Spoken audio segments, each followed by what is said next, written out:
Today in episode 37 of the podcast, we'll be talking about Cincinnati becoming a finalist for the Sundance Film Festival, and the Harry Potter series has begun its casting search. We'll also break down the 5th episode of Lord of the Rings, A Rings of Power Season 2, and review the film Transformers 1. I'm Brad, he's Josh, and welcome to We'll Bring the Popcorn.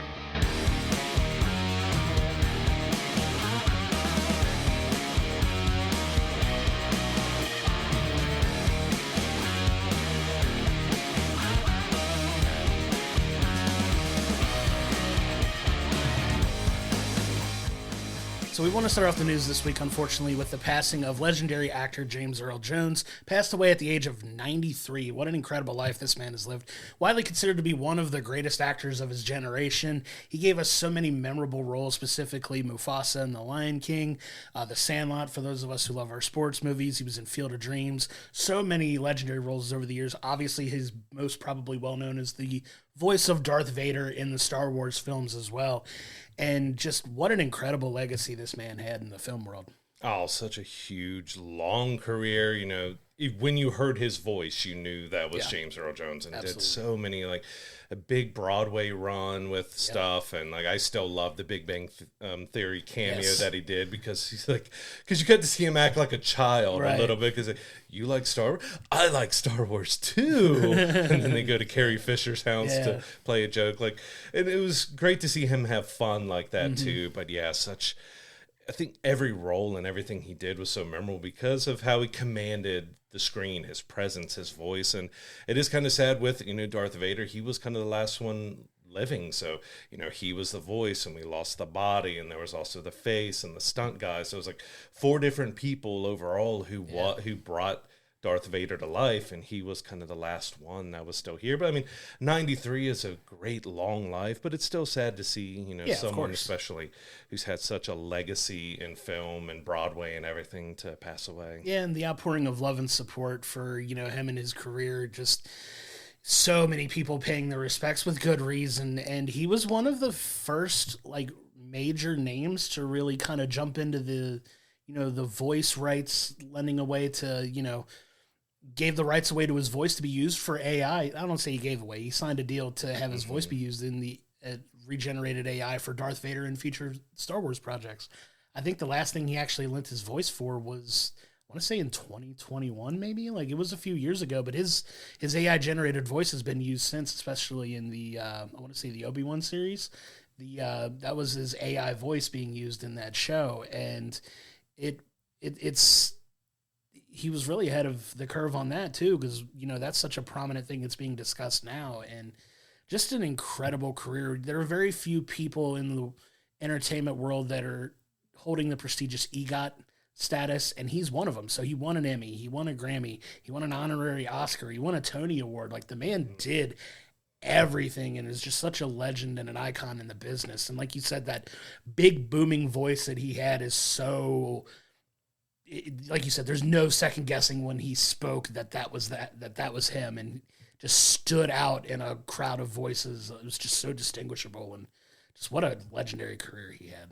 And I haven't watched it in a while, but I kind of want to go back and watch the first Conan the Barbarian with having him squaring off against Arnold Schwarzenegger and everything. And that was such a fun role for him to do. And yeah, just a great storied career, a long life. But we offer our condolences out to his friends and family and everyone who worked with him, who knew him.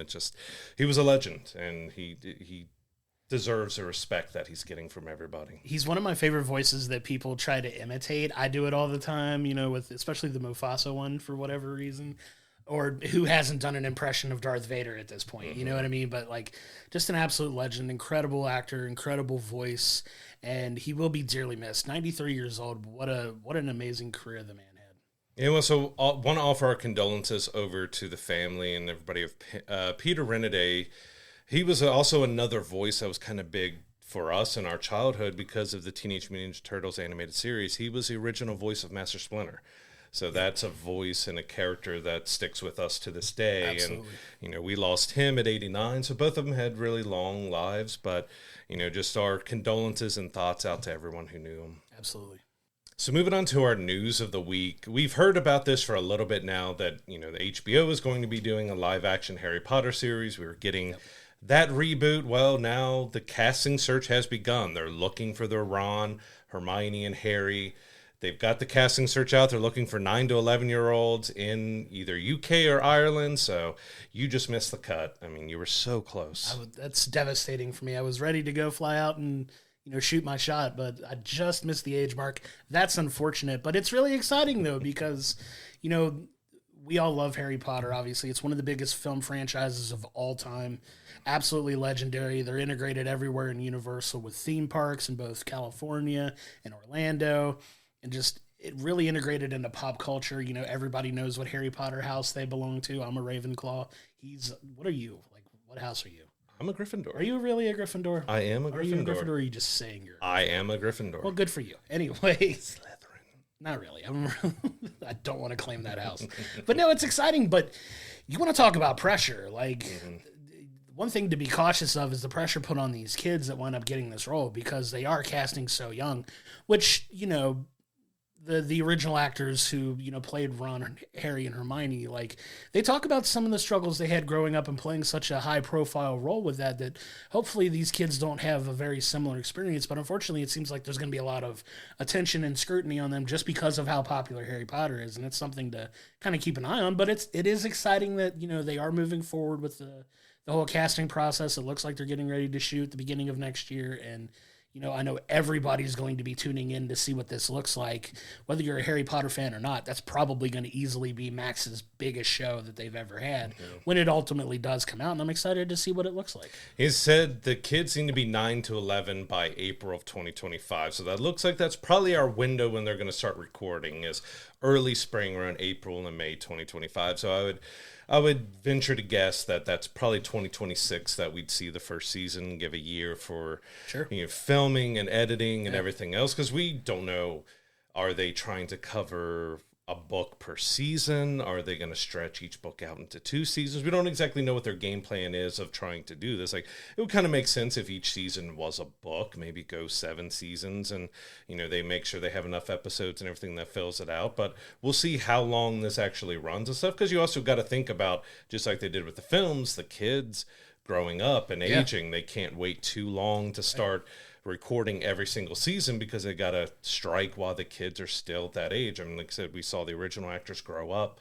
all throughout the series, and it'll be interesting to see how they do the series compared to the movies. They made a lot of changes for the movies. They left a lot of stuff out. Are we going to get some of the more, lower, that didn't have a huge impact on the story, but there was some fan favorite stuff that was cut, and maybe get more into the relationships and the friendships and everything else. I'm really curious to see how they handle the series compared to the movies. Yeah, is it going to be a more quote unquote faithful adaptation of the books or not? And that's something definitely worth exploring. How long are these seasons going to be? Are they going to be 10 episodes? Are they going to be 8 episodes? Are they going to be 12 episodes? We don't 20 episodes. Yeah, we don't know yet. But to your point, though, that's an interesting thing they got to do is. Anybody committing to this role is probably committed for a decade at least, because you got to figure, like, by the time they shoot all of these seasons, they're not. I can't imagine they're going to shoot them like back to back to back to back to back like right away, or maybe they are. I don't know what the shooting schedule for that's going to look like, and do they shoot one season in 25 and then one in 26 and one? It'd be great if they could work that out and do that, but we just don't know yet. And from what I understood, they are planning on this show being around for a while. Like, they are very heavily investing in this show, and for good reason. Obviously, Harry Potter, like we said, one of the biggest film franchises of all time, multi-billion-dollar franchise that, hey, we're going to invest in this, it's going to pay off, and they're going to have it for 7 or 8 seasons or however long they're going to commit to it, and that's a huge chunk of time. So that's not even taking into account, the older actors that are going to be playing the teachers, the headmaster, who's going to be Dumbledore. Like, I don't know, like, how are we going to approach this? It's going to be interesting to see what direction they take creatively with this, and it's something that everybody's going to be chomping at the bit for when it does come out, and it's going to be a big deal. And like you said, with the pressure of the kids taking on these main characters, but it's still the same with the adults, with who's going to follow Snape, who's going to follow Dumbledore, who's going to be Hagrid, because, I mean, even though we had a few Dumbledores because of passings and stuff, like Alan Rickman as Snape was just amazing, Iconic, and Robbie yeah. Coltrane was amazing as Hagrid and stuff. So you've got some big shoes to fill with a lot of these roles with people who have passed away. There's going to be a lot of comparisons. People, all right, well, he wasn't quite as good, and they're always going to be measuring up against who came before. So there's a lot of pressure for the actors who step into these roles. Absolutely, and it's not something to take lightly. And like even like just speaking to how popular it is, we're still getting like new Harry Potter content now. They're doing like, I know Food Network's getting ready to show a baking, or it may not be on Food Network, but there's some network that's doing like a Harry Potter baking series that's hosted by the actors that played the Weasley twins. Like it's still getting new fresh content to this day, and they haven't made a movie in over a decade now. Yeah, the Hogwarts Legacy game did decently well after some controversy, of course, with everything with JK and all that, and they're already talking about doing a second game and how that's very important to them. So yeah, there's still a lot of Harry Potter stuff going. Even the new Epic Universe theme park is getting a new Harry Potter expansion. So the world is still around and growing, and it's not going away anytime soon. And yeah, this series hopefully is done really well. Like I hope they're taking the proper care to tell the story, differently than the movie did, but paying tribute and honor to the books and making sure they're doing the characters and the story right. Absolutely, and it's definitely one to look forward to when it comes out for sure. And it sounds like they're getting ready to start filming, so that's very exciting. And obviously, we'll be waiting very anxiously for that to come out to see what it looks like. And hopefully, they continue that wonderful legacy of those stories that we all know and love. And they'll take good care of them and do them in a way that's entertaining and, respectful to the original source material. Controversy around the person that created it notwithstanding, it's going to do big business when it comes out. Yeah, for any of our international listeners or watchers, if you're in the UK or Ireland, you can go to the Cast It Talent website to get your kid or your nephew, whoever it may be. You never know. Get your audition in and see if maybe someone is the next Harry or Ron or Hermione. That would be awesome if it was someone we knew that wound up having like a kid or a cousin or something like that in there. That's incredible, but definitely one that if you're in the UK, definitely make sure that you never know. Throw them out there. It could be, your kid or your nephew could be the next big TV star. You never know. It's exciting times for, everybody in the UK, and we can't wait for it. Mm-hmm. But moving from one major movie franchise to another, we got some news around Spider-Man 4 finally. Like we got a little bit of an update. We got a director attached to it finally, and it's going to be Destin Daniel Cretton, who's best known in the MCU universe as the director of Shang-Chi. He's directed a few other projects as well, but it looks like he's going to be attached to it. There's, talks that Tom Holland and Zendaya are both in talks to return as well, and even the writers who've been writing all of the Tom Holland Spider-Man films are coming back for it as well. So it looks like we finally got some forward movement a little bit. Yeah, it looks like that's going to start filming early next year as well. And we're hearing some rumblings about the story that it's, Marvel's talk like they want to bring Spider-Man back to the street level after doing everything with the Avengers and all that throughout. They want to go street level, but Sony wanted a multiverse saga, and it seems like they might have got a compromise at a street level with some multiverse saga. Just a little bit of tie-ins. We, with this latest Venom 3 trailer, we got Null being shown, so it's like, could that be?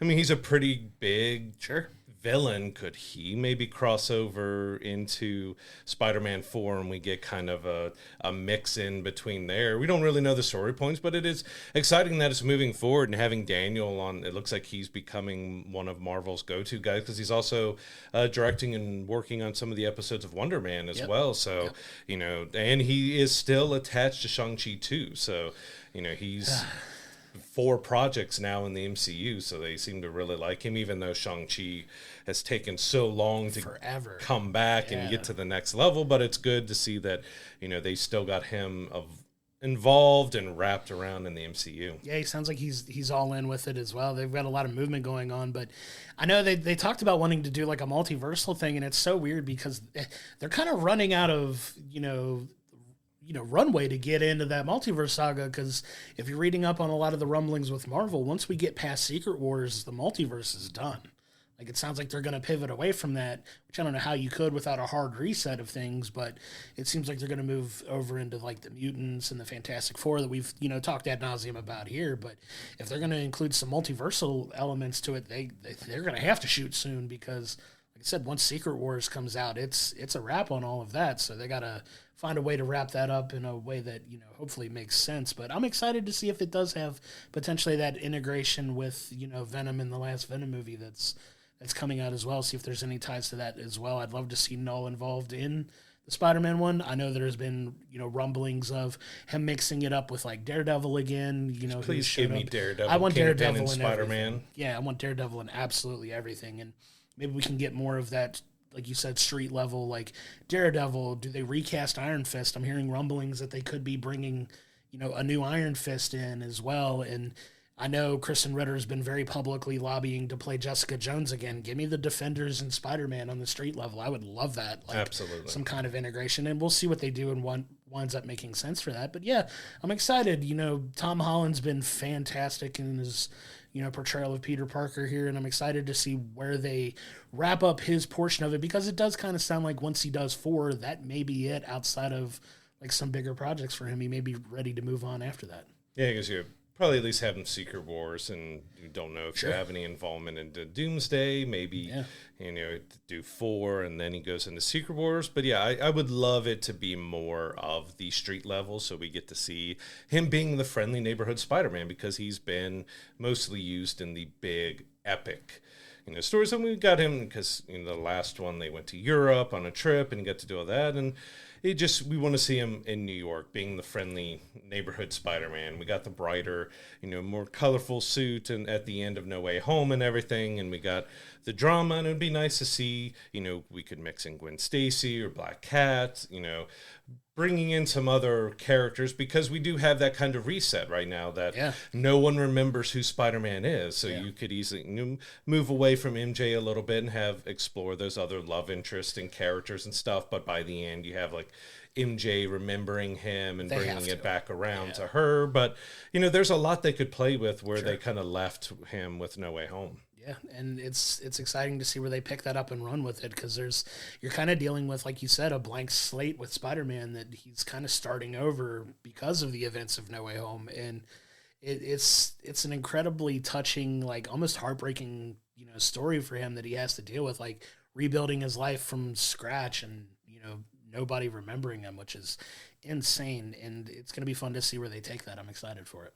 Yeah, and we'll see in the end who won out. Is it going to be more multiverse saga that Sony wants, or is it going to be more street level grounded that Marvel wants? Because, we'll see eventually what happens there. Does Marvel eventually buy Sony so they can have the full rights back to Spider-Man? Because it is, they get the calls and everything. Even like Deadpool and Wolverine, they had to strategically place, like, there's a photo in Happy Hogan's office that does include Tom Holland Spider-Man, but it's covered up by the helmet, the kid's helmet, which, is supposed to be Peter and everything, because if they would have shown him, that counts as one of the appearances that they're allowed to have. So, like, they have to be very careful with how they use Spider-Man because of that deal with Sony. And that's some of the subtle nuances of filmmaking that they do so well that I really enjoyed. Just the little attention to details that it's kind of a blink and you'll miss it kind of thing. Mm-hmm. But, nerds like us that like to nitpick some of those things and go back and look for the little details and stuff of that, it kind of rewards you for paying attention as closely as you are. And you're just like,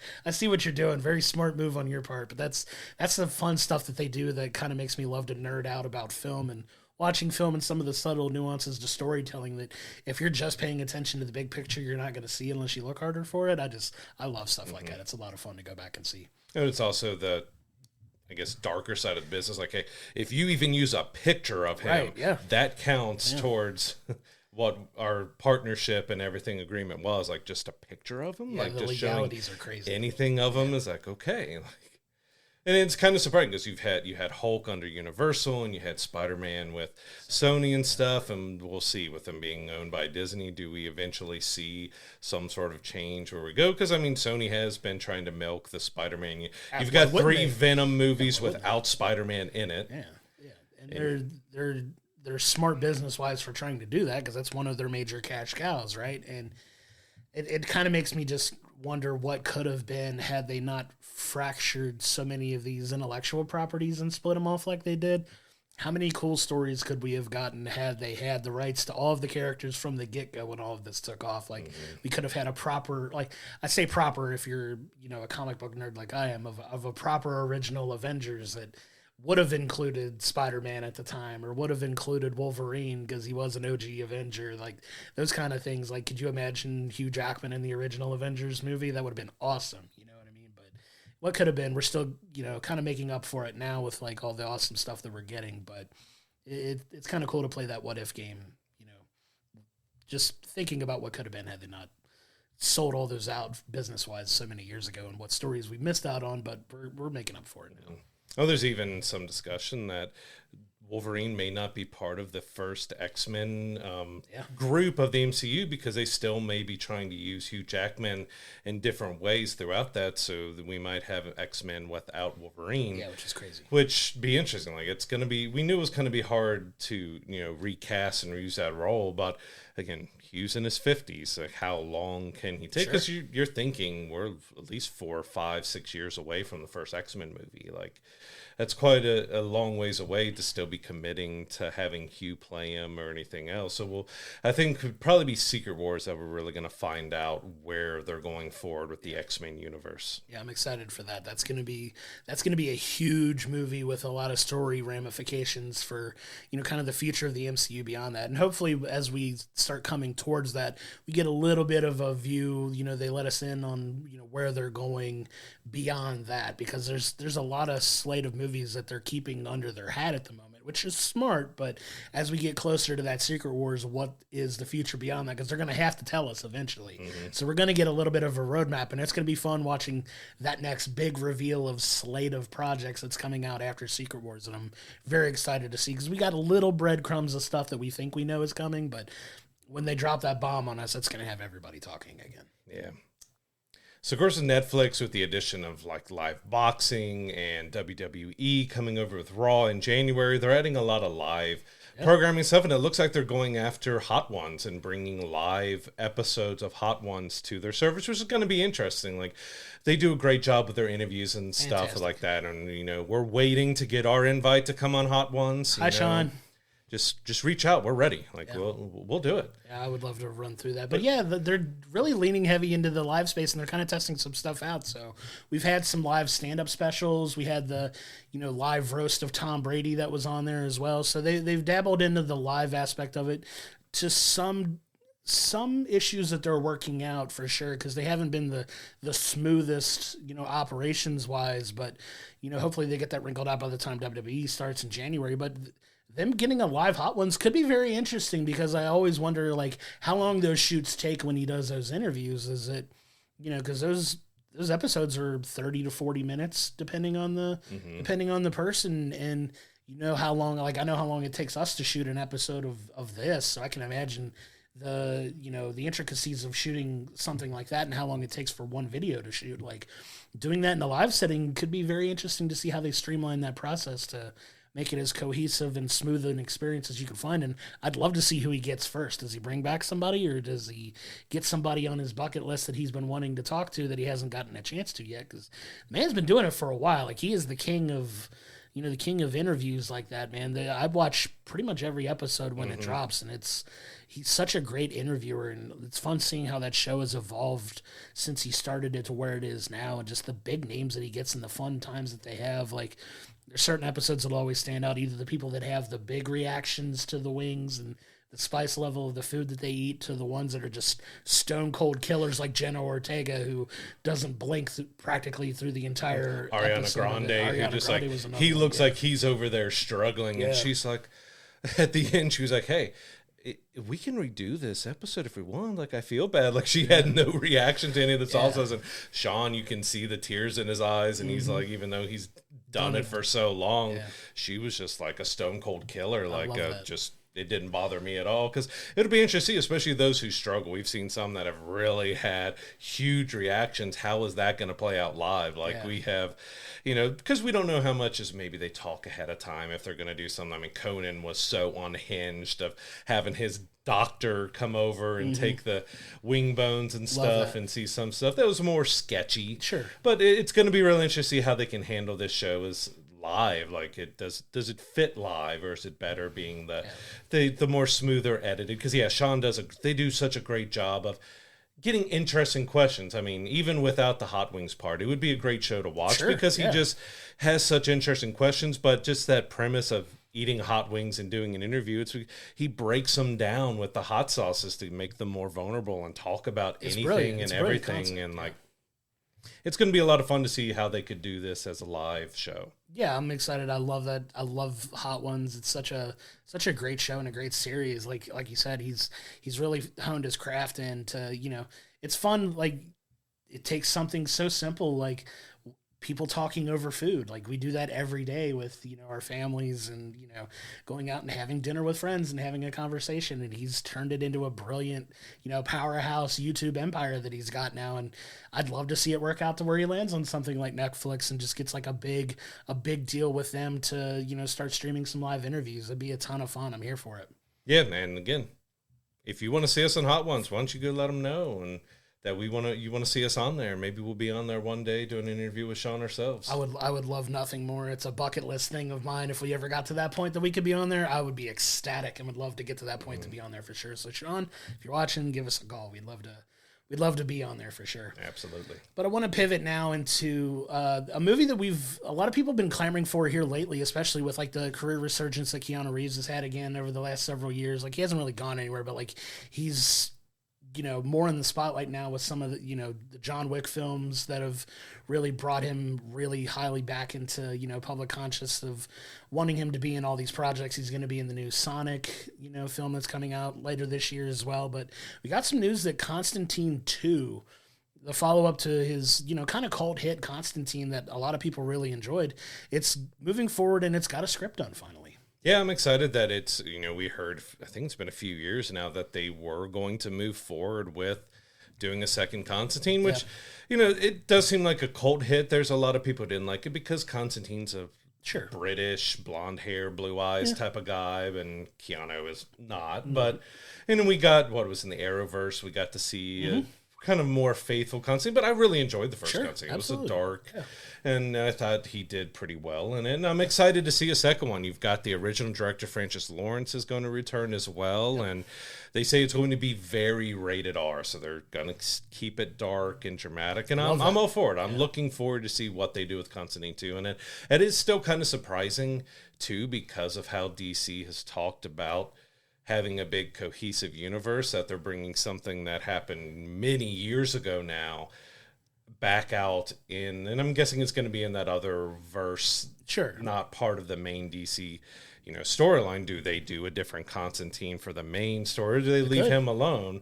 But it's just interesting with everything and all the changes that are happening in DC that we do have Constantine returning with Keanu Reeves. Yeah, but it's kind of also the same. You can apply that same logic to what they're doing with like Matt Reeves' Batman, which we're going to touch on here in a minute as well. But like, it's kind of its own standalone thing that they're not afraid to kind of let them go and branch off and be their own entities. I mean, we're literally a couple weeks away now from going to see a Joker movie that's got absolutely nothing to do with what James Gunn is trying to do at DC. So it feels like DC's willing to kind of let some of these things branch off and be their own entity if they want them to be, kind of thing.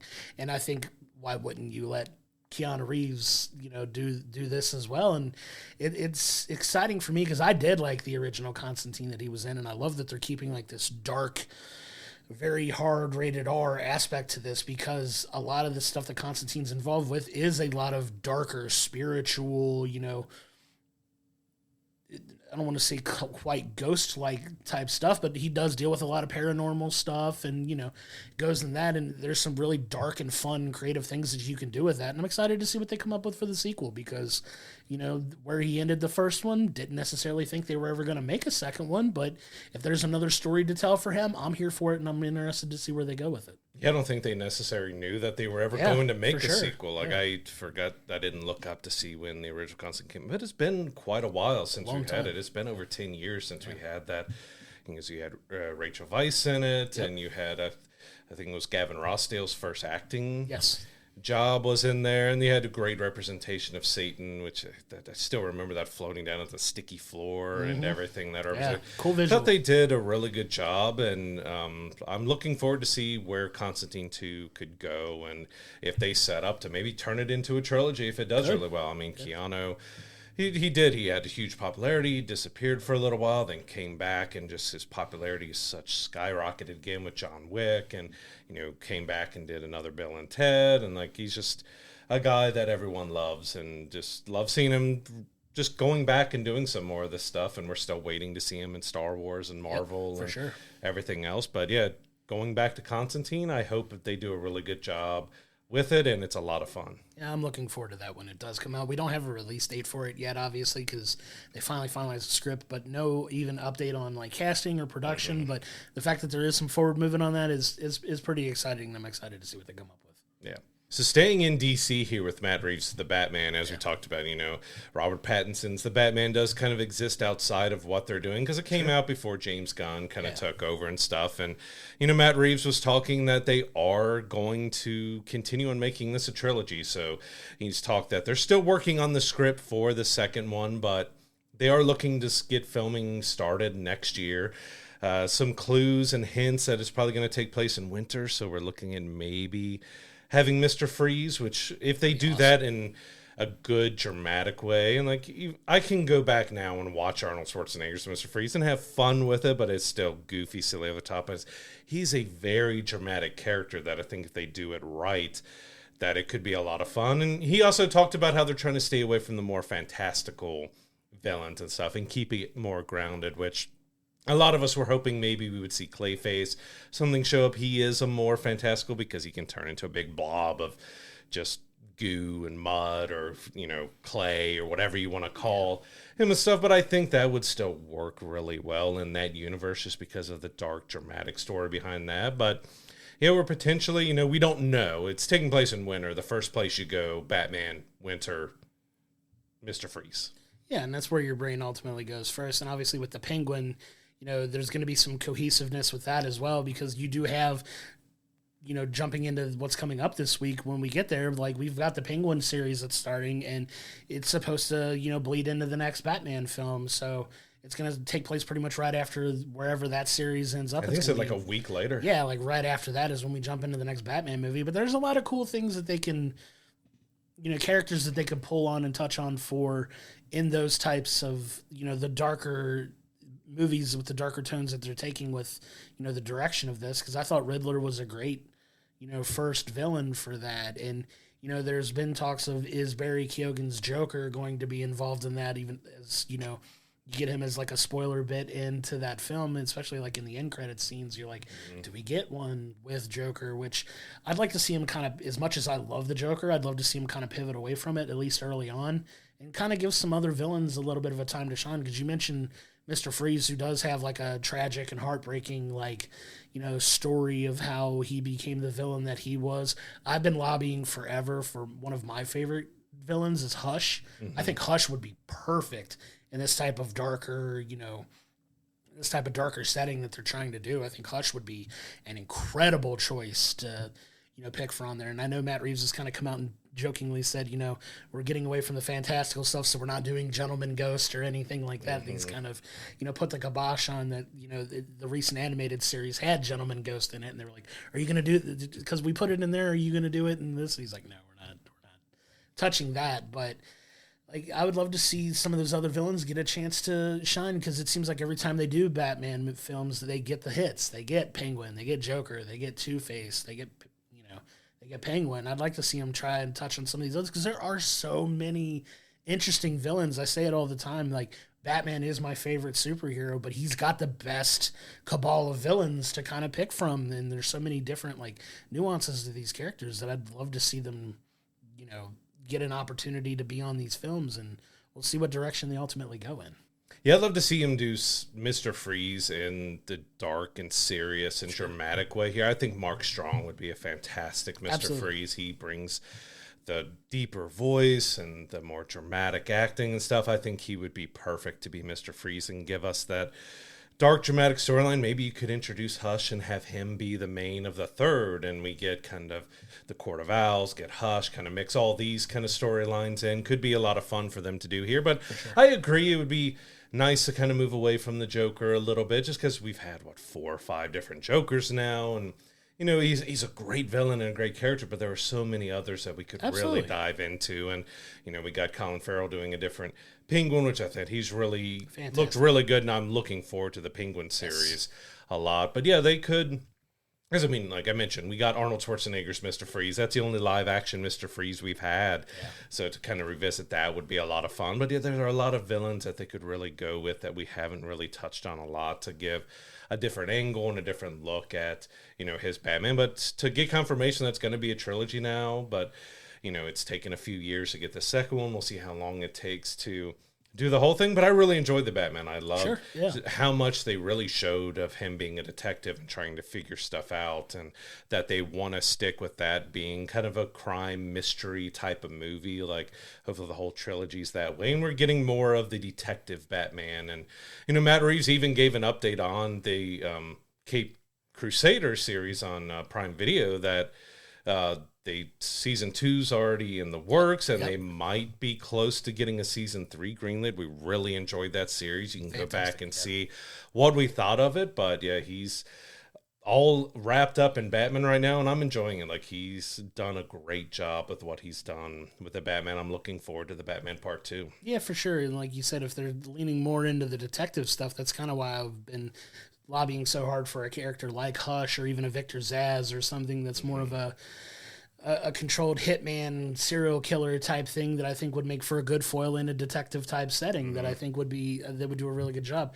I've enjoyed what they've done so far. I'm going to give them the benefit of the doubt on what they decide to do moving forward. But yeah, I'm excited to see where they take this and continue to move forward. I love the tone of the films. It was shot incredibly well. I love the serious, darker, edgier, like shadowy type Batman stuff that you don't get a ton of in the bigger movies and stuff, where he's just all out in the bright and in the open and all his splendor, but you get that dark, gritty, like coming out of the shadows and taking guys kind of stuff that hasn't really been seen as much, that I'm excited to see them, integrate more into films moving forward for sure. Oh, absolutely. Like, yeah, Matt Reeves did a great job with the Batman. I'm really looking forward to see what they can go, because it is a different than what Christopher Nolan did, different than what anybody's really done so far at the Batman, like just going and giving us younger detective, dark, like Riddler was much darker, serial killer like in there, and it fit the tone and fit everything they're doing. So yeah, I'm really looking forward to see the Penguin and seeing what they do with the rest of the Batman trilogy. Yeah, I'm excited for that, and definitely looking forward to the Penguin when it starts this week for sure.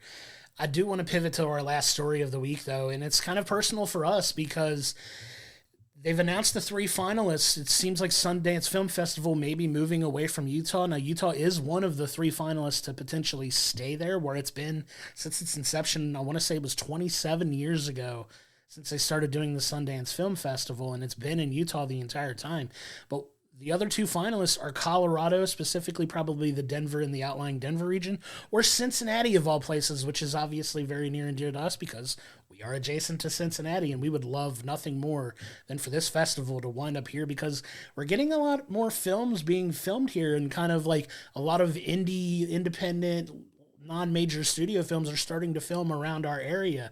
And it's very exciting to see that, potentially a film festival like this, who celebrates more of independent filmmakers and things like that, moving to our hometown and somewhere that we can, potentially be a part of. Yeah, I'd love to see it come here. I mean, you could utilize Northern Kentucky a little bit. You can utilize, downtown Cincinnati, wherever they want to go, because that's kind of what Sundance did. They were Park City. They also, worked with Salt Lake City, so they had to bounce around to different places there, and it'd be a lot of fun to see it here, and it definitely would help and boost how things are growing here. Yeah, we've had part of the Bike Riders. We just had part of Superman get filmed here. We've had, a ton of different movies have had Cincinnati, because we do have a lot of older Art Deco architecture and everything else. So it's nice to see kind of our older towns and everything else. Like, a lot of period pieces are getting filmed here. Yeah. But it's nice to see how much it's grown in the last several years of the film industry, and maybe we'll start seeing some TV shows and other things filmed here. We'll see just exactly what having Sundance around here could do for the film industry in Cincinnati. We do see a lot of stuff kind of moving away from LA just because of how things are going out there, and they're finding different places. I know Atlanta and Georgia has become a huge place to film in. Vancouver is another one that's another one to a big hub, especially for shooting TV. I know TV's big shooting in Vancouver. A lot of shows were done there, and it's interesting to see how they're expanding. Like you said, beyond that, I know a lot of shows are filmed over in Europe too. Like a lot of big time shows are filmed all over the place out there as well, and it'd be exciting to see us get a little slice of that pie and get a festival like Sundance, which is big. It's one of my bucket lists as somebody who loves film to go to a Sundance Film Festival, and what better place to do it than right up the street if we get it. Right in our backyard. Yeah, that would be amazing, and that's definitely one that we would lobby hard to cover and kind of add a little something to our podcast. I know we've talked about it. If it does come here, we're going to try really hard to get like press credentials and things like that to kind of highlight some of that and give a little bit of variety to our show as well, but to also get to see some of these amazing films, like debut there. Like it's a big deal when the Sundance Film Festival rolls around. You get A-list actors and big-time directors and big industry people kind of come in and celebrate independent filmmaking and some of the non-big budget, Hollywood tentpoles, and these movies could wind up becoming big hits in the long run. That's like, hey, how often do you in the theater seeing a trailer for a film that says won an award at the Sundance Film Festival? That could be here, and it's an exciting time for sure. Yeah, because it's between Sundance and Venice Film Festival. You see a lot of big films, especially when it comes to award season or debuting there to get reactions and get feelings. And we would love to have that here in the Cincinnati area, be able to cover it, go to it. But just for the film industry and everything as a whole in the Cincinnati area, we would love. And we're always trying to shine light on what we can that's going on here in the Cincinnati area, and the movies that are being filmed and cast, and just having a festival here, I think would really help the industry in Cincinnati. For sure, absolutely. And I know we're going to find out, I want to say at the beginning of next year, I think they said early next year, of naming the winner of that and seeing who gets it. And it's going to start in 2027, I believe. 2026 is the last Sundance Film Festival currently scheduled in Utah, with wherever the news site's going to be getting it in 2027. So that's an exciting thing to keep a part of, and we'll keep everybody updated when we find out where they wind up, and hopefully it's here. Yeah, because you got to give time for, you have movie theaters around, but you're going to need something a theater that's a spectacle to have all these viewings and everything for the main films, and make sure they have the infrastructure and everything to handle, from hotels to the movie theaters for the screenings, and which theaters are going to be part of the Sundance Film Festival. So they're giving a couple years to be able to let the cities that are chosen, if they don't stay in Utah, to have time to make sure they have everything set up and ready for when the film festival does move. For sure. And if you need some kind of upscale, like stage theater type thing to do it, obviously if you know the Cincinnati area, you have the Taft Theater. That's, a big place that you can hold something like that. You've got the Aronoff Center as well that could also be used. Lots of different options around here for stuff like that, for, bigger awards type stuff. And it's exciting to see, man. It's cool that, our area is growing as far as film goes. I love that. I love hearing when, big name actors are coming here and shooting projects, and you hear stories around town of people like, oh, I saw them get lunch down here at this place I go for lunch every day. Like, it's cool to see stuff like that, and that it's growing around here. It makes me happy, because it feels like our backyard's getting a little more Hollywood love, and I'm all for it. Oh, absolutely. So moving over into our TV breakdown of the week, we do have episode 5 of season 2 of Lord of the Rings, The Rings of Power. And this one I was kind of a little more mixed about. There was some stuff that was just like, all right, the writing was just kind of okay with it. We jump back into Sauron with the making of the ring. So we start right off that, all right, they've finished the 7 rings for the dwarves. And we get to see kind of more of what the rings are doing to the bearers, because we get to look at the High King and visions and things that he's having through the ring, and what impact the ring's having on Durin, the Dwarven King, and what he's going on. Because, as we left off, the dwarves were kind of shut out in the dark. Like, there was an earthquake or something that happened that shut off all the outside light, and they've been trying to find ways to kind of bring that back. And through whispers of the ring, that we have Durin goes to a wall and he finds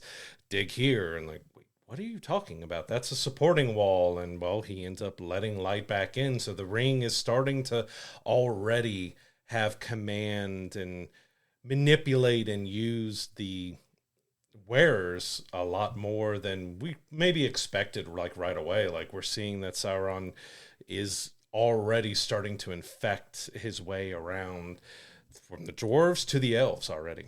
Yeah, and you're like, obviously we know what winds up happening for a lot of these characters, so you know where we're getting. And it's interesting to see like this process now of, you know, how these guys are starting to become corrupted by the rings, because, you know, one of the things that, you know, Celebrimbor is prideful of himself on is like, these are perfect rings. Like, there's nothing wrong with, you know, my craft work. But now you throw the element of Sauron in, adding a little bit of, you know, dark magic to these rings. You're starting to see the effect that it's starting to have on these guys. And, you know, one of the big things they explore in this one, you get a lot of time with the dwarves in this episode, which I'm happy to see, because this interpersonal relationship between King Durin and Prince Durin, which I love that, you know, that's that name lineage or whatever, but, you know, Prince Durin is starting to, you know, become suspicious of the hold that it's having over his father, the king, and it's making the king act in ways he wouldn't normally. He's, you know, becoming greedier. He's becoming, you know, distant, and, you know, not the same as, you know, he's not showing the same character as he has before. And you get a very harrowing like scene in this episode where he calls the heads of the other dwarven clans to his home, and he's like, hey, I'm going to give each one of you these rings so we can work together, but it's going to come at a cost where you have to share, you know, half of your collections for your minings with me for giving you these rings. And that's not something he would have ever done before. So you're starting to see, you know, that start to play out, which is probably one of the more highlighted parts of this episode for me, because you do start to go into, you know, you get more time with the world of men, and, you know, some of the interpersonal things that I have a lot of issues with when we get to it. But the just sticking with the dwarven part of it right now, there's a lot of really good stuff that they do in this episode, and kind of like, do we listen to the ring? Is the ring really guiding us to where we want to get to, and help us find these things that we're trying to find in our mining efforts here? And you start to really see that play out in this episode. So I thought, at least in that part, they did a good job. And we got the reveal of the doors of Durin. So if you're a fan of the original Lord of the Rings movies and, of course, of books, you know what this door is. This is the door that they had to speak friend to enter, or that they were going through the mines and everything. And we got the revelation that the door has been created, and we're going to get that in place. So that was really interesting to see that part of it and stuff. But yeah, the two parts of this episode I had the most issues with was with the elves and with the men, because, you know, we can start with the elves here with Sauron and Celebrimbor. Is that Celebrimbor is just seemingly so easy to manipulate. Like, Sauron was just being able to do whatever he wanted with them, because he brought up, all right, now it's time, I want to make rings for men. We need 9 rings for men now. No, I don't want to make them. And he was just very easily talked into it, like, oh, well, you know, yeah, that's kind of how it felt. Like, Sauron was just kind of like, yeah, well, you're going to do it because of this. And like, and then we get, you know, Durin reveals to him how his father is, and he's questioning, like, everything was fine. And Sauron's like, well, it was because you lied to the king to keep the forge open to make the rings and stuff, and it was your manipulation and deceit that has darkened the rings and stuff. And like, you have no idea who this guy is who is commanding you to make all these rings of power, and you've just kind of done it. Yeah, and he did a very good job of gaslighting Celebrimbor in this case, because it's like, no, I did everything like I normally do. These should be working fine. Not totally putting together that this guy is the X factor in, you know, making these rings now, because he was very much opposed to it in the beginning, where he was like, I'm not making these for the men. Men are way more easily corruptible than elves and dwarves. Like, I'm not doing this. And like you said, you know, Sauron's just basically like, well, you don't have to, but I'm going to move forward with making them anyway. Like, I'm going to do it, but you can help or you cannot, kind of thing. And it was just like,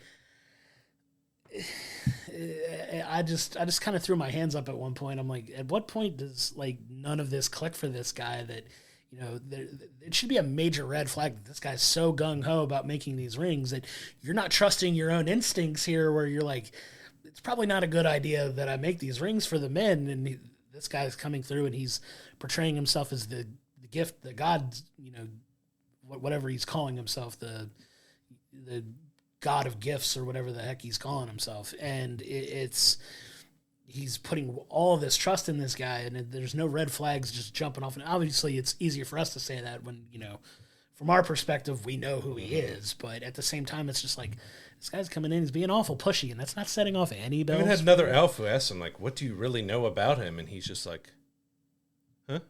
He's the god of gifts. Here's, we also got, throughout the Lord of the Rings, we know the main one ring gives invisibility to the bear and also takes him into kind of the other realm where they can see things.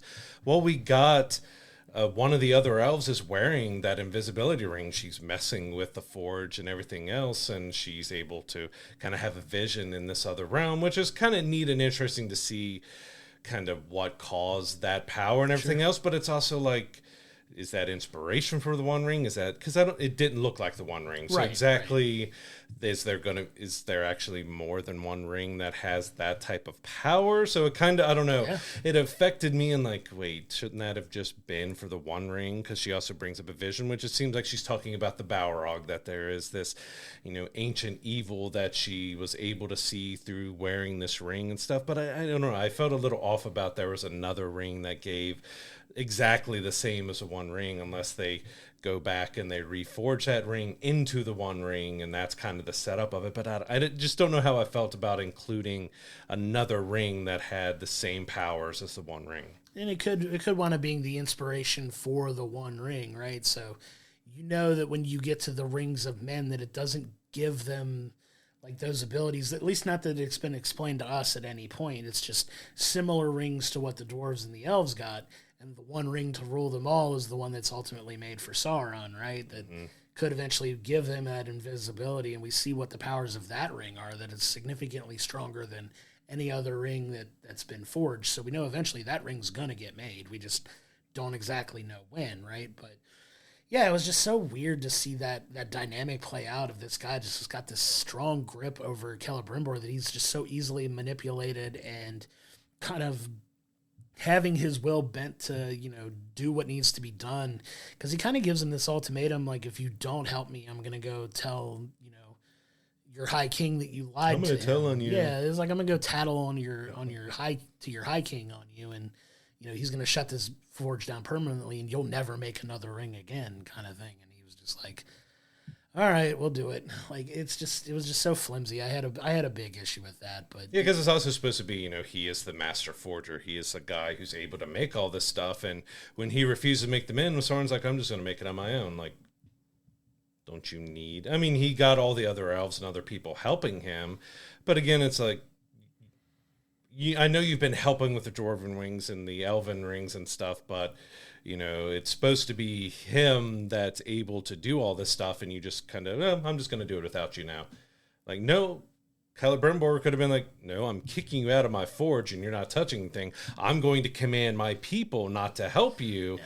None of that happened. There's no time for realism in the world of fantasy, man. That's kind of where we wind up with it. But it's just, I had such a strong issue just logically from that. But we, pivot back to the world of men, where we spend a good majority of our time in this episode, and where we left off in this realm particular, you had Pharazôn leading this, more or less a coup against the queen, just to kind of usurp the power of the throne, and he's in charge now, and you're starting to see some of the fallout of that, where everybody who was loyal to the queen is being stripped of their rank, and obviously with the main captain there and his followers, you have this really powerful scene where I like to equate this one main bad for this episode as our Joffrey, kind of putting a Game of Thrones reference on it, and this character that I cannot wait to see them get their comeuppance, and they almost got it in this episode with Kimmin, and it's a lot that they're going through, like this guy taking over and just tossing aside everybody who potentially could be of use to him, and just kind of stripping them down to their starting over from their bare bones ranks of any captainship or any rank you had previously is kind of null and void, and you're starting over. It's not a good way to win people over in your favor, in my opinion. It's just it's like Pharazôn just even gets asked by Kimmin, who at that point was being kind of a little voice of reason, was that Pharazôn was like, isn't it enough, or Kimmin's to him like, isn't it enough that you're king now? But it's not. Like, he wants more power. He not only wants this area, he wants all power over all men and stuff too. So he's on a power trip and everything too, to the point that we see him go up to one of the ball that they use, the crystal ball that they use to get the queen thrown out. It looks like, well, he's going to use that now. So right, he was able to manipulate and get himself in power. Now he's going to do the same thing that they used to throw out. And yeah, having the daughter of the captain be one of the main ones that turn against, like she's Joffrey Jr. She's another character that you kind of just hate. But yeah, Kimmin was just, I loathed him by the end of this episode. Like, you get it interesting that, that we see that the men that have been stripped of the rank have still this love for the captain, that they feel like they're going to follow him regardless if he has a title or not. They're him, and they're down in, this, what is a holy place to them to pray. And, they're cunning bid farewell to someone who has passed away and doing this ritual. And Kimmin and guards come down to, basically just show that, I'm in power and you have nothing, and kind of get all that. And it was kind of an awkward scene as well. And you just got kind of this, well, you have him defeated, and then I'm just going to turn my back to you. And then we get to see another character killed off by this hated character. And like, he got his arm broken. Again, we're deep into this now. We're doing spoiler stuff. He got his arm broken, but then afterwards, it didn't look like he had any issues with his arm after he was able to do that. And I just had problems with Kimmin as a character, just so snooty and cocky and arrogant and everything. Where did that come from? Like, he was a little helper of Farazan, and now all of a sudden he has such an ego to himself that it's just like, he's got a lot of Joffrey in him, and that's why I call him Joffrey, because like he's in this fight, and he gets his butt kicked to the point where he had a sword to Kimmin's throat. He was like, I'm going to kill you. And the king talks him off the ledge and everything. Or the captain talked him off. Yeah, the captain talks him off the ledge, like, hey, you don't want to do this. So he just, instead of taking the sword and walking away, he just kind of tosses the sword aside, and he goes to walk away, and in true villain and TV fashion, you see the sword come through his, thing, and they show who just had his arm broken is able to, impale this guy with the sword and kill him. And it was kind of a shocking moment to like you kind of see it coming, but it's still kind of like shocking to see. Like, you'd figure like he was going to be a bigger part in these episodes. I'm blanking on his name. I'm trying to reach for it, but like, he was a character who's been fairly prominently featured in the show so far, and he's just gone in like one impaling of a sword later. And it was kind of jarring, but it's just, it makes you hate that character that much more. Like, I cannot wait for Kimmin to get his comeuppance at some point, and it's going to be spectacular, and I'm going to stand and applaud when it happens. But like that was just such a weird scene, because they were so disrespectful to these people and their faith and all this other stuff, that it's just such a weird display of power. Like, did it feel necessary? But to the point of the story they were trying to make, I guess it was. And it kind of got you hating the world of men even more, just because of how, and I guess we used to touch on just how easily corruptible and everything else. But then in the end, in the Lord of the Rings lore, men are the ones in the end who defeat Sauron and say, alongside the elves and everybody else. But it was a man who defeated, but also led to the ring to continue on, and Sauron continue on. But yeah, I don't know, the whole where it got with the queen being blinded and being slapped, and him being cheered for because he walked up to an eagle, and that they decided, okay, we're just going to turn it over to you. And then he strips everybody of power and does all this other things. Like, why is there no reaction from the people on this stuff that he's doing? And it's just, this episode overall was one that I was just kind of like, the writing has had some rough points. We know there's a lot of people who don't like the show at all because they're going so far away from the main Lord of the Rings. And I've been trying to enjoy what they're presenting. This episode was one that I didn't really enjoy a lot of, what they presented there, because, the dwarves can be a little over the top as well. So you've got Durin's wife, who is looking for this stone that they can learn to be able to sing and talk to the mountains again, and they have to haggle for it. But as soon as she gets it, she drops it. gets it knocked away, and it's just almost comical that she's chasing around the ball, and she's a little over the she's top, got to go get it, and I got to find the ball, and it rolls down into an area that she didn't even know existed, and in front of this lake that she just belts out a note, and all that helps her find the ball, and then we get kind of the bigger revelation with the dwarves there, as we hear a monstrous booming voice and everything else that we think, that's the Balrog. That's the creature of the deep. And she goes back to her husband about it. And he goes to the king. And the king just kind of ignores him. Oh, there's no evil. We're just going to you go dig. We're getting all the gold. We're getting everything we possibly can. I'm not worried about Balrog because, of course, what happens to, Durin and all of the dwarves and everything in here. But it was a little silly. Like, oh, yeah, we're going to haggle about the ball. And then I drop it instantly.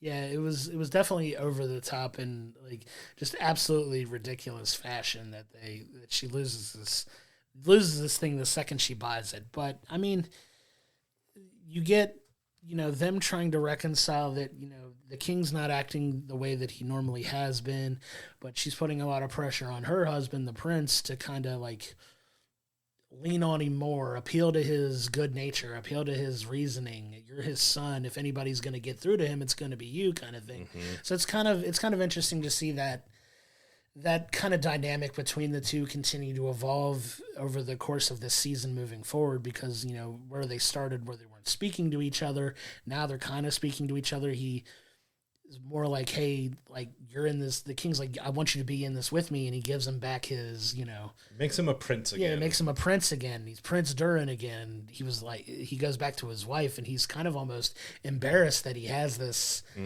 around his neck, because he, she's like, you need to reason what you need to get him to stop. And not only did he not get him to stop, he wants him to join him now, and he's just like, what do I do? Like, I want this relationship with my dad to work out, but at the same time, like, it's going to cost us everything if we don't figure something out. So it'll be interesting to see how they, continue to tell that story throughout the rest of the season and, the remaining episodes that we have. But we're definitely moving forward, because there's only 3 episodes left in this season, and there's a lot of threads that we got to keep pushing forward here. And if you look at the next episode, it's going to kind of looks like it's pivoting a little bit more back towards, the stranger and the hobbits and,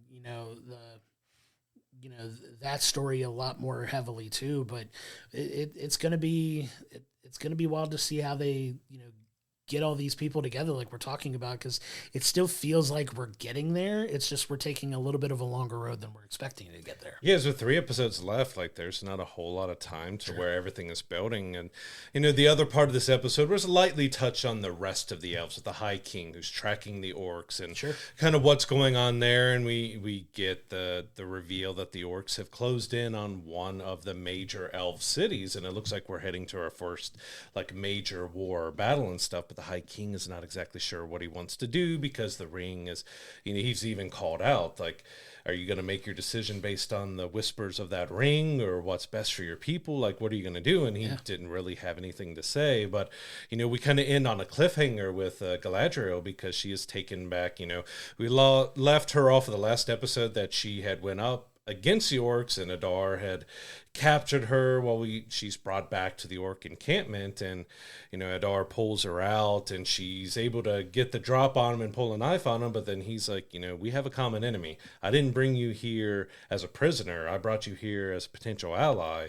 So, like, is that truthful? Are we actually, the orcs and his part of it, is he turning on Sauron, or is this a manipulation of the elves or something else? So it kind of opened up a big potential story point there, but we're just left right at the end on a cliffhanger at that. Like, is he being truthful? That was a good one, Dan. Want to turn on, or well, but that was an interesting thread it opened. But yeah, with 3 episodes left, there's a lot to kind of still go through. And I would say episode 5 is probably my least favorite episode of the season so far. I thought they've mostly done pretty strong with the first few episodes, but 5 was kind of it moved the story along a lot. Like, we got a lot more with the actual rings of power. We have the ones for men are being created. We have the dwarven ones are out there. We already had the elves rings given out. So the story was getting moved along with the main story points, but it was just kind of the writing and how things progressed in this episode was kind of a little rougher for me. Yeah, and ending with, I want to go back just a little bit to that ending there with Adar. Like, you saw in the beginning where Adar is the one who is responsible for the orcs turning on Sauron, really, and kind of leading down that rabbit hole where we started the season at. And you have Adar now with as the leader of the orcs, who's like this undead elf, basically. If you look at him, that's kind of leading these orcs, and is he really an enemy of Sauron at this point? Because everything we've been led to believe so far is to show, yes, he is. He's one with his own ambitions to kind of take over Middle Earth for the orcs. Kind of that's like his thing. So it's going to be interesting to see that dynamic play out between the two. It's like, we might actually have a common enemy here. And is it going to be enough to stop Sauron at this point? We know where the orcs wind up, but it's kind of a fun thread to see, a little bit of a curve on this road to get to where we know we wind up. And it's going to be fun to see that dynamic play out as well. But yeah, I would agree that, when it comes to this episode, it's probably the weakest of the 5 so far. There's certain nonsensical stuff that they throw in there that doesn't make a ton of sense, but it was still a fine episode. I think at the end of the day, it's moving things along. It's not holding up too much, and it's not taking too much time focusing on things. It's giving you context for why people are behaving the way they are, and you're starting to see the rings take hold of these people now and see where it winds up corrupting them to make the decisions that they're making. So there was a lot of things they did well in this episode, and to say it's the weakest of the ones, I'd say probably on a scale out of 10, I'd give it a 6. It's probably about a 5 or 6. It wasn't bad, but it was just the writing, just the dialogue, and some of the points just weren't the easy manipulation of Celebrimbor, and just the writing with how he manipulated him was just kind of okay. Like, he's an intelligent elf who's been given this great power of the Forge and everything else, and he's just like, okay. Yeah, that part of it is what kind of drags it down for me. That could have made it a little bit of a stronger episode. There's still really good things that happen in this episode that hopefully you're watching along and can agree with. And if you have a different opinion than us, please comment on the videos. Let us know. Come into our Discord and tell us how you feel about it. But yeah, I mean, I'm still excited to see where they go in these last 3 episodes. We're in the back half of the season now, so we're coming up towards the end of the season to see where they wind up. But we're on a good path here. I really feel like, this is all going to culminate in a really powerful, explosive confrontation at some point that we're all kind of working our way around to get back to, and I'm excited to see where they take it. Yeah, there's also questions now that we know that Amazon has reiterated they're sticking to the 5-season plan that they have. If we're already at this point in season 2 with pretty much all the rings being created but the one ring, will we get the one ring being made now? Like, what is the overall story that they have planned for the next 3 seasons? If we already have almost all the rings out there, where exactly are we going with the story? If it's going to take 3 more seasons for them to go against Sauron, because by the finale of this series, it's probably going to end with them, the battle against Sauron, and taking the one ring off of him and everything else. But just how much more do they have to tell between them? Because that's 3 more seasons to get to that point. Yeah, and I'm excited to see this. I'm excited to see this journey and where they take it with us. I've enjoyed the show a lot so far, and this season I still feel is much better than the first season. They're making their strides, and still giving us there's still a few things that they need that I feel they could probably clean up a little bit, and we'll see if that continues in these next episodes moving forward. But yeah, they've got quite a long road to go to get to the end, but there's a lot of meat and a lot of story they can tell to get to that point too. So I'm excited to see how they progress this story moving to the end of this season and where they leave it off and where we're going to go for the last couple of seasons, because that's a lot. This series is probably going to run for several more years, because it's running a year in between seasons, maybe, or 2 years. It takes a while to film. Yeah, they're pouring billions of dollars into this series. Yeah, so they're kind of sticking to their guns, which I respect. So let's see where they take us with it. Yeah, so the first 5 episodes of Lord of the Rings, Rings of Power Season 2 can be watched right now on Prime Video. Every Thursday we get a new episode. We've got 3 more left to see how this season wraps up. Hopefully they've got enough time to end up, but also give us a cliffhanger heading into Season 3. But that is The Lord of the Rings, Rings of Power. I'm excited for that. But now we want to get into a film that we're very lucky to have gotten an early advance screening of, a film, Transformers 1. Now, this is one that we've been looking forward to all year. It's a completely computer-generated Transformers film. We got an early advance screening. This movie actually doesn't open up wide until this week. This coming Thursday and Friday is when the film releases wide. But we got an early advance screening of it, and I'm excited for that. So I want to preface by saying we're not going to spoil anything in the movie when we talk about it. So this is a completely safe review to not spoil any details of the movie. But I'm not going to lie, man. We got to see it. I absolutely love this movie. There's so many fun aspects of this. I thought the voice casting was fantastic as well. A really good story, and we get kind of the early tellings of, the stories of Optimus Prime and Megatron here, and how they, kind of get this interesting tale from potential friends to where we know them to be as enemies in the main Transformers story. Yeah, so if you don't know anything about the story of Transformers 1, it is an origin story. It's taking us back to the beginning before the Autobots and Decepticons, about Cybertron as all the Primes kind of have been defeated, and we're left with one left, who's Sentinel Prime, who's leading up, this major town on Cybertron. But, without the matrix of leadership that was lost with the death of the main Primes, the Energon is not flowing like it used to, so they have to mine and get it all. So that's where we see, Megatron, who's known as D16, and we have Optimus Prime, who is Orion Pax.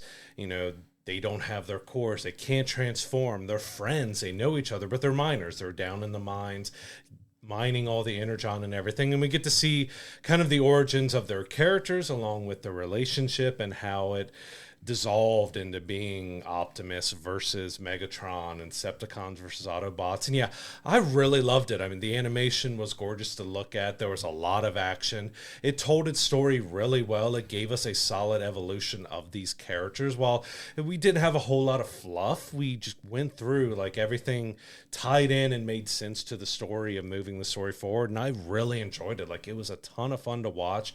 I was having a blast with it. And, there's a lot of people, the controversy, because Peter Cullen is the voice of Optimus Prime, and he wasn't used here as Chris Hemsworth, but there's a reason, because it is a more, I wouldn't say arrogant, but it's a different Optimus. He hasn't learned that leadership at the beginning. He's kind of doing his own thing. He's kind of a rebel, and he wants to, he's obsessed with making the Primes notice him and know who he is and everything else. And we got a good journey of him to where we know him as Optimus Prime. It's still a very young character, but we got a good journey with him. Yeah, so this movie is a ton of fun. It's got a great mix of humor. It's got a great mix of action. The voice casting is fantastic in it. So you have Chris Hemsworth as, Orion Pax, Optimus Prime. You've got Brian Tyree Henry as D16. You've got, Scarlett Johansson as Alita. You've got Keegan-Michael Key as, B, ultimately Bumblebee.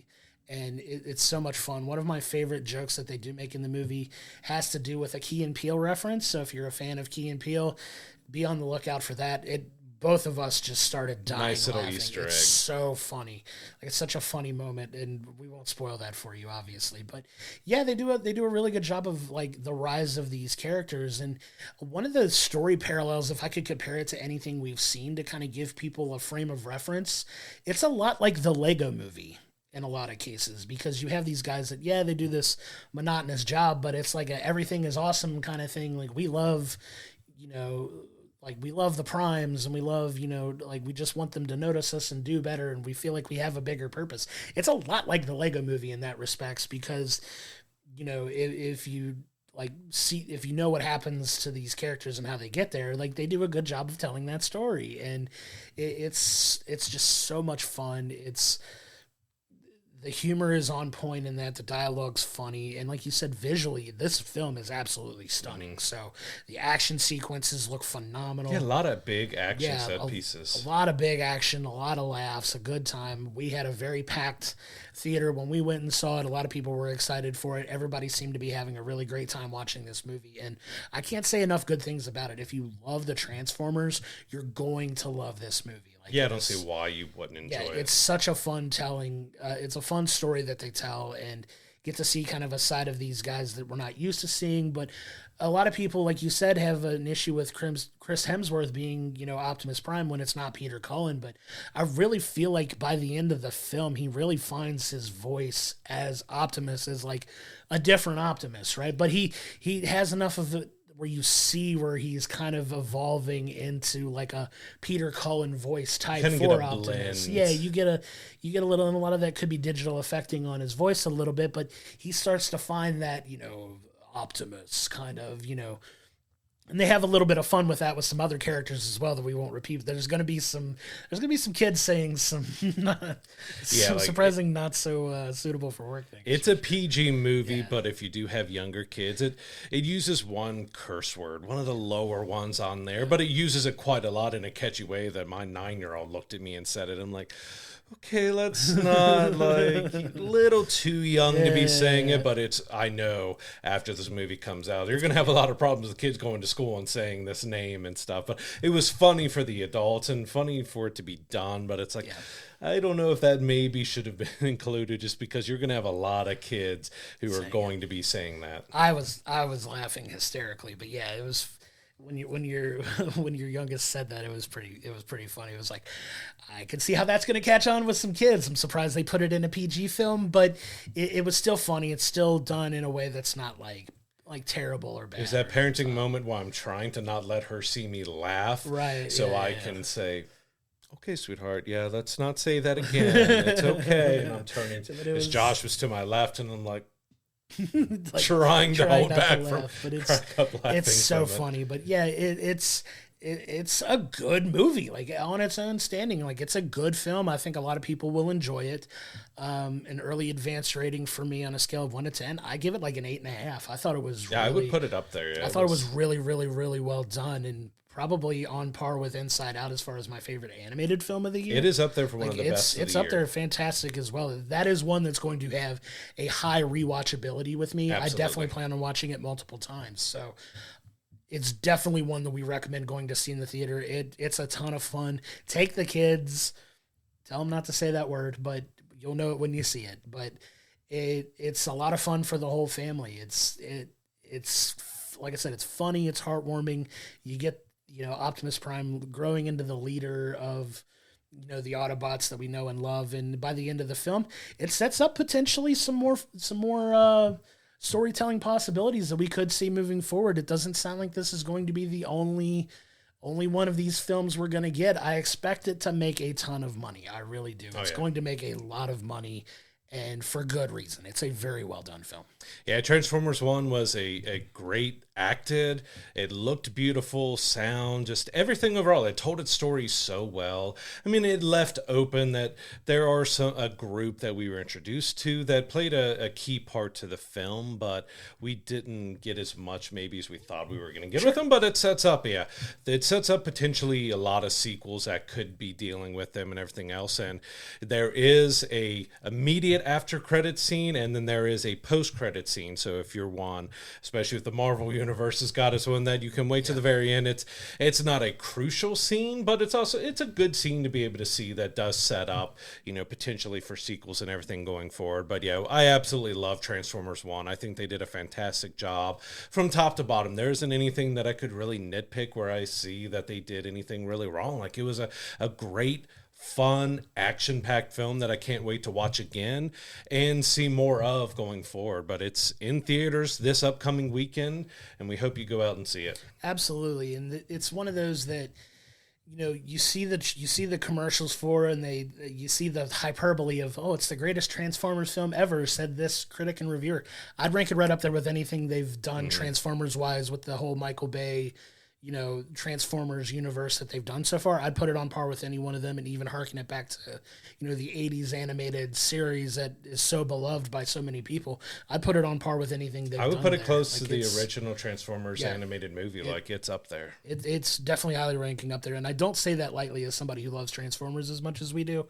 Like, that's not hyperbole on our part. It's warranted the the hype that it's getting. It's a very well done film. It's a great, fun, easy watch. Like, it blew through its running time. Like, it was over before we even thought it, but not in a bad way. Right. Like, we were having so much fun that it was, all right, we're gone through the story and we're done. Like, that was just a great movie. Easy to breeze through. It's about an hour and 45 minutes total runtime, and worth every minute of your watch for sure. It's definitely one that the whole family's going to enjoy, and definitely one to watch over and over again. It's going in my rotation, absolutely, for sure. I had to crack up and want to mention that in the screening we were doing, there was a little kid. There was a dramatic part that happens, and you just hear this tiny little voice going, "Oh no, what's happening?" Like, it was just, I think you got the whole audience was just invested, like, oh, like that kid was invested in the movie, as we all were. Like, it is such a fun movie. We highly recommend checking out this week Transformers 1. Absolutely. And we're thankful to have gotten an early screening on that, and definitely can't recommend that enough to anybody that wants to see it, that loves Transformers, or maybe not. Maybe you'll fall in love with it in this movie. I really do think you'll enjoy it. So yeah, coming up this week is Transformers 1. You can check that out starting on Thursday. We also have the Halle Berry horror film Never Let Go, which looks kind of intriguing and interesting. I'm curious to see how that one is going to turn out. Absolutely. On demand wise, we do have a few that's barely had a run again. So it's, again, this, while we're having some good fun movies, we've got a ton that are just being thrown out there and then straight to digital. So 1992 and Blink Twice, which just came out, they're going to be available on demand on September 17th. And we also had The Crow, which you can go back and see our review of this latest reboot with Bill Skarsgård. It had a surprise drop on September 13th on demand. So we've got kind of 3 films here that didn't have a great run in theaters, like didn't get a chance to check it either. 1992 wasn't being shown anywhere near us, so we couldn't check it out even if we wanted to. And Blink Twice, again, it seemed like it got decent reviews and had made a okay box office, but just immediately going to digital. Yeah, it was caught in the mix of some bigger films, I think, kind of did it in. It's definitely one that I plan on checking out when it comes on digital. I've been wanting to see it. Never got to the theater to see it, but definitely one I want to check out because casting looks great on it, and definitely excited to check that one out. Yeah, TV-wise, we have a few big shows coming back this week, or debuting this week. So we have Agatha All Along, the spinoff from WandaVision. So we're going to see exactly kind of what happened and takes place right after WandaVision, and getting more horror, witches and stuff. That looks like a lot of fun. That'll be on Disney Plus on September 18th. We also, because we're big fans of it, we've been watching from the beginning. Also had one of my teachers was on, Survivor. Our teachers was on Survivor. Survivor season 47 also out on September 18th. Then we also have the Penguin Limited series will be on HBO and Max on September 19th. So that's one I'm really looking forward to check out. Like, it's getting some great buzz and reviews. I can't wait to see what they did with that. Looks fantastic, and I'll say it until the end of time. You couldn't have convinced me it was Colin Farrell if you wanted to. He looks like he's completely lost himself in that role, and it looks like a lot of fun. Excited to check that episode out when it does air this week, and watching the entire series as it rolls out on. Yeah, and it sounds like from the reviewer saying he really lost himself in this role and character. Like, he committed so hard to the accent and just the movement and everything, really just committing to being the Penguin. So yeah, that's probably one of my most anticipated left of the year, past Agatha. I'm really looking forward to, but the Penguin I'm really looking forward to seeing here. Absolutely. And then to wrap up on TV this week, on September 22nd, we have the reboot of Matlock happening here with Kathy Bates playing the main role. But it's more to note that Kathy Bates has said this is her final role. Whenever this series, if it only gets one season or, however long it runs, this is going to be her final acting job. She's going to retire from acting after Matlock. Yeah, and what an incredible career she's had over the years, and a career spanning decades now, and this is her kind of swan song that she's playing a reboot of Matlock, which is a very popular procedural court drama, detective type show that was very popular in the late 80s, early 90s, and it's getting reboot now with her in it. It's her final role. What an amazing career that she has had, and just kind of wanted to show it some love and highlight for somebody who's had just a prolonged career that she has had. Her final role ever. We'll see how long that ride lasts for. Who knows? I mean, if it's going to be on CBS, it's got a fair shot to last for a while. Those shows tend to go on forever. I think we're on 150 seasons of NCIS at this point. Like 3,000 spinoffs. Yeah, there's some shows that have some staying power on there, so it could be one that sticks around for a little while. CBS is one that, you're either canceled immediately or you get 13 seasons. So if it makes it past season 1, she could be playing that role for a while. So hopefully this is not an immediate send-off for her, but one that could last for a few years and she gets a nice run out of it. So kudos to Kathy Bates for sure. It looks like it could be fun, but then again, it's just how will Matlock work in this day and age? Because, we know the original and stuff and see exactly how they make this show work in the modern age. And with Kathy Bates as the head and stuff, I mean, she's a fantastic actress, so she can carry anything. So, but yeah, for that to be her final role, I don't know if she just either loved doing the role that much or she was just like, you know what, it's just time. I love that, though, but she's kind of going out on her own terms, more or less, without, however long the network's willing to let her do it. But good for her saying, like, hey, this is it. We're going to ride this until we can't, and then when we're done, I'm done. I love that. Going out on your own terms, much respect. Not everybody gets that opportunity, and the fact that she's doing that for her career, more power to you. Because you got many, like we just talked about Sir Ian McKellen. Like he said, he's pretty much going to work until the day he dies because he's just, what else I'm going to do? Just go and get rusty and fade away, or just keep doing the thing I love? Love it, and having the choice to do either or, more power and respect to you no matter which direction you get to go with it. But that's going to do it for this week's episode. We had a lot of fun talking about, Transformers 1. Please go see that in theaters as well, having fun reviewing Lord of the Rings and the ride that we're on in that. Coming up next week, we've got a little bit of a different episode. So I'm going out of town. There's not going to be a film review this week. We are going to be talking about our favorite films of all time. We've done the guilty pleasure movies, but now we're going to dig into our favorite films overall. Not guilty pleasure. We're going to be talking big time films. We're going to be talking about films that mean a whole lot to us and why we love movies as much as we do. I'm excited to have that fun conversation for sure. And how many of our guilty pleasure films actually make our way into our favorite list? Because favorite films can have a different meaning, because it can be one that just you watch during a certain time of your life that had emotional impact that kind of stays with you. It doesn't always mean it's the biggest Oscar award-winning type of movie. It's what the impact it had on you when you saw it. So you might see a couple of our guilty pleasure films ending up in our favorite film list. I'm excited to have that conversation as well, and we look forward to bringing you that episode next week. But until then, I'm Josh, he's Brad, and we'll see you next time.